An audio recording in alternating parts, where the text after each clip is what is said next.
Welcome back to Simplify. Today is part 2. We're going to be going a bit deeper into the Trump tariff debacle.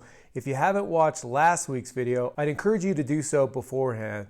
There's a lot of foundational knowledge that I shared that I think is important and instructional as we walk through today's points. So I wanted to point out a few things that would help us understand why Trump might be doing what he's doing currently with tariffs. But I think it's really critical, it's core to all of this to understand that our current deficit is extremely large. It's outpaced any other previous deficit that we've had, and unfortunately, because of the way that the debt was structured under Janet Yellen recently, short-term bonds were purchased, and a lot of that debt is coming due in the next few months.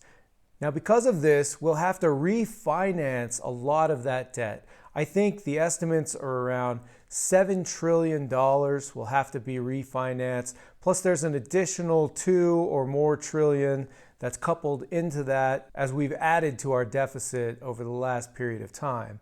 And so in total, $9 trillion will need to be refinanced. This is a tremendous amount of money.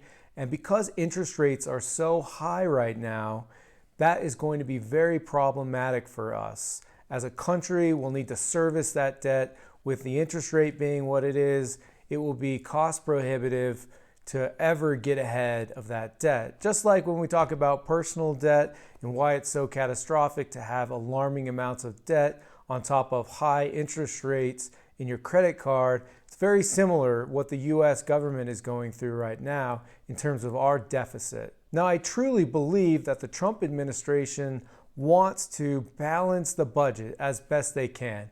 I think they're making some moves now that will enable a more balanced budget in the future. Now, it's important to understand that the United States used to service a lot of its debt through external contracts. In other words, they would pay debt by adding tariffs onto goods that were exported, especially when the United States was more involved in exports. And they would use those tariffs to actually pay for a lot of our deficit to run the country. Now, long ago, the United States switched over to an internal revenue generator system. That's when the IRS was formed, the Internal Revenue System. The United States citizens then were forced to pay taxes internally, and those taxes were used to help service the debt instead of being solely reliant on exports and other countries to help service that debt.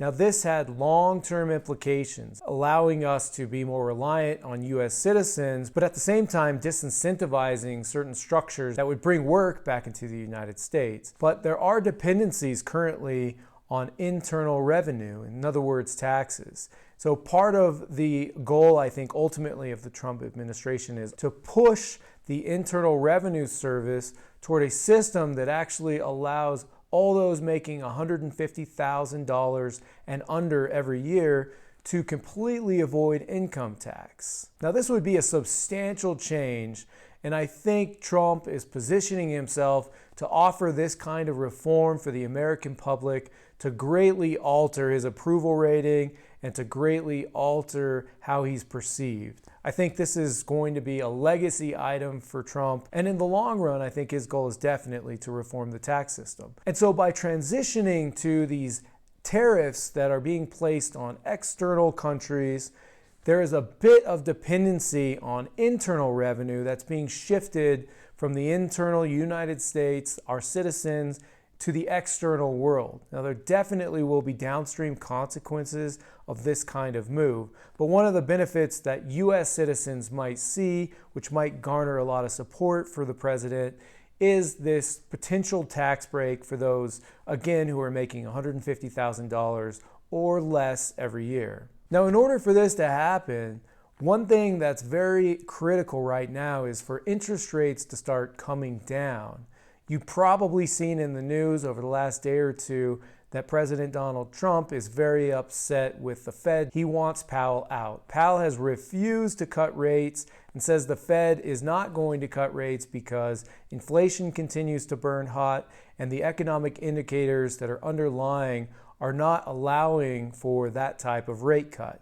Now, the president argues that this is a political move, and so when debt is refinanced, it will have to be done at a very high rate, which will make it nearly impossible for us to move and make progress towards getting out of the terrible deficit that we currently find ourselves. I really don't know which of these stories is true. It's really hard to tell, and I don't think any of us really has enough detail to really make an informed opinion here.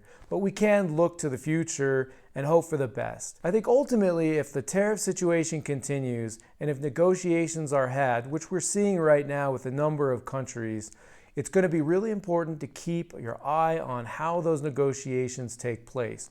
What are the end results for these different countries? And then at the end of that, how does China and the United States ultimately reconcile the current tit-for-tat battle that they're under?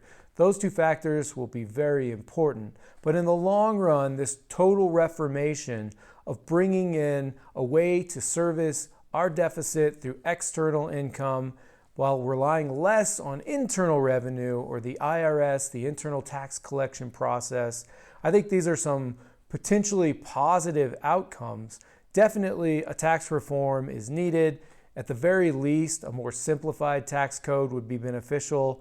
And at this point, if you are amongst those making under $150,000, this could be a very profound impact on you personally and the taxes that you're paying. I don't know if this will ultimately happen, but it's definitely being discussed. It really will depend on our ability to refinance up to $9 trillion that's coming up in the next few months.